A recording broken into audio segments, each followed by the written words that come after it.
Joseph Goebbels believed propaganda was not just spreading ideology, it was about communication and entertainment. Radio was a perfect way to access every home. Germans were fed a selection of music request programs and Hitler's speeches. Radio at the time was still a sort of coming technology to some extent. And what the Nazi regime did already in 1933 was to produce subsidized radio sets. And this was what was known as the Volksempfänger, which is rather a cheap radio set. People's Receiver is the translation of its title. And by 1939, you have something like 15 million radio sets being produced amongst the German population. And you also have communal listening encouraged in workplaces and schools and so on. So this became a crucial weapon. So really integral part of that seduction of the German people was carried out by radio. This is a newly digitized photo from Heinrich Hoffmann's archive. This time, no sign of Hitler. But you sense he's in the room. It's in a local village or a local town, everyone listening to the radio.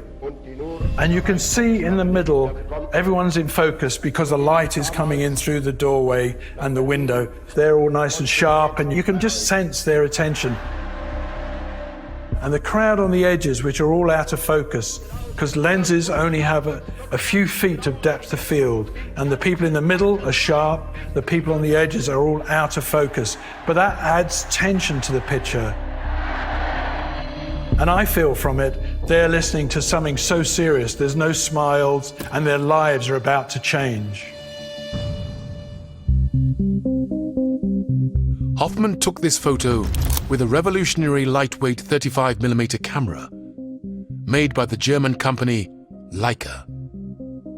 This beautiful camera, which has been so important to photographers down the years, was invented in 1924 by Ernst Leitz.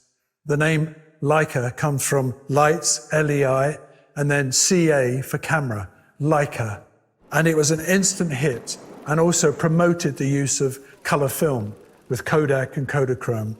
But this little beauty, it's tough to use because you've got to remember several things. You have a focusing ring, which you have to focus the person on. You have to make sure you load the film. You had to focus, you had to cock the film, and then you took a picture with that lovely silence. And it's a perfect piece of engineering. And to have this one from way back in the 30s in my hand is a wonderful feeling. It just feels so right. And all these years, we haven't improved the ergonomics. The guy was a genius.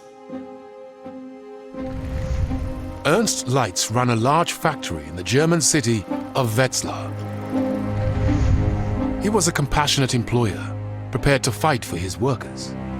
He liked nothing better than at 7 in the morning to walk up and down the factory and speak to all the employees. You know, how's your family? Do you need to borrow any money? And he was that kind of an owner. The Leica camera was born out of that concern for the welfare of his employees. In 1924, when the German economy was in ruins, Leitz feared he would have to make staff redundant. He thought of the project as being a way of keeping the workers engaged and keeping the company going. And so 1924, he gave the decision to produce the Leica, which was a risk. You know, there were other 35mm cameras, but they were not commercially successful. The camera was an instant hit. Many photographers of note bought one, as did thousands of middle-class Germans. Ernst Leitz's company flourished, but dark clouds were gathering. Discriminatory Nazi laws introduced after Hitler became Chancellor had had an impact on the Jewish citizens of Wetzlar, especially the Nuremberg laws of 1935.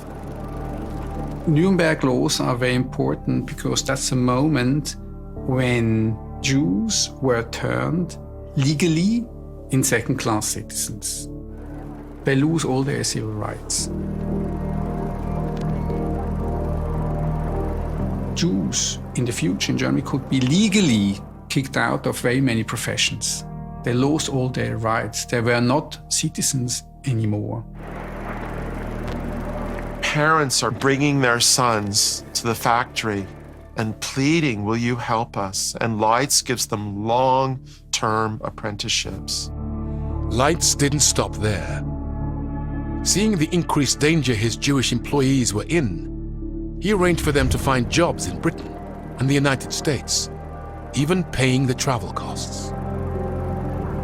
Not only was it difficult to leave Germany, but countries overseas were opposed to bringing in Jewish people. It was very difficult for Jewish people to get into the United States. And blue-chip American companies were anti-Semitic. So to get a job with Kodak was difficult. But here was a German company with an agency in New York that was very happily employing lots of young Jewish people. Ernst Leitz helped over 40 Jewish employees and family members start new lives outside Germany. The Nazis knew exactly what Leitz was doing. They had spies in his factory, but Leica was important to the regime. Ernst Leitz and his company did have some leverage. Number one, a world-famous company, a source of pride for Germany. Number two, he was a great exporter, and the Nazis were starved for foreign currency, and especially in the later 30s when they were rearming. In a way, there's a kind of a dance or a tightrope act in the relationship between the regime and Leitz. The Nazis have to be pragmatic at this point because they need the output of the factory in terms of the armaments. As far as the world was concerned, Leica was a model Third Reich company, obeying all the Nazi rules. In the advertisements for the Leica camera, we see, for example, beautiful Aryan women frolicking at beaches and all sorts of sports imagery. Later on, we see things with more of a military emphasis. This is the public side, which is very much in contradiction with the private side of helping persecuted people. Even during the war, with the borders closed, his dangerous work continued. Leitz's efforts turned to helping political opponents of the regime and also employees and local townspeople who get in trouble with the Nazis for making, for example, remarks or even jokes about the Nazi leadership. Leitz fought the regime until his factory was liberated by American troops in 1945. It had been a dangerous game, full of bitter irony. Leitz himself is this compassionate humanitarian who is helping all manner of persecuted people in all sorts of ways, and yet his camera, the Leica, is beloved by the Nazis and is used by their chief photographers, such as Hoffman, to record anti-Jewish propaganda and the glories of the Reich.